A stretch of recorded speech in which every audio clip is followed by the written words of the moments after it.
Biglaan o short notice umano ang naging pagsabak ni Justin Jones sa Bones Matoto sa nagdaang MMA fight nito sa Lumpini, Thailand noong Biyernes, March 21. Ayon sa atleta na tubong Bao Camarines Sur, hindi umano planado ang paglaro nito sa international competition. Sa katunayan ay nakatakda sana umano siyang maglaro sa Philippine Combat Championship noong March 15 sa Mandaluyong City. Ngunit sa hindi inaasahang pagkakataon ay hindi natuloy ang kanyang pagsabak. Lingid sa kaalaman ni Matoto, ay ito na pala ang magbibigay daan sa kanya upang i-represent ang bansa sa isang Friday night fight sa pinakamalaking MMA competition sa buong mundo. Na-scout po ako ng Croc Sports Management, then ni Kuya Joe.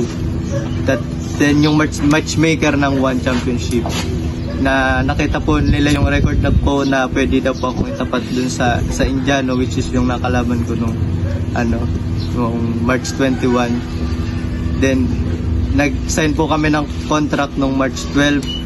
Kinuha po namin agad yung laro na yun kasi yung makapaglaro ka dun na iba talaga kasi parang ka-level na niya yung UFC dito sa buong mundo. Hindi man nagwagi sa kanyang kauna-unahang laro sa labas ng bansa, nagmarka pa rin si Matoto ng kasaysayan bilang kauna-unahang MMA fighter sa Camarines Sur na pumirma at sumabak sa ilalim ng One Championship. Kaugnay nito, nagpahati din siya ng mensahe at payo para sa mga aspiring fighters na katulad niya ay nangangarap ding lumahok sa malalaking kompetisyon. Ibigay yung oras at puso niyo sa pagte-training kung gusto niyo talagang makaapak doon. Then kailangan yung disiplina sa sarili niyo. Yan, iwas sa mga bisyo, sa mga vices, kung ano man sa mga temptation. Kailangan niyo talagang pagpokusan. Halos kung kaya niyo nga halos kalahati ng buhay niyo ibigay niyo sa pagte-training para talagang mapabilis yung improvement niyo at makapunta dun sa level na yun.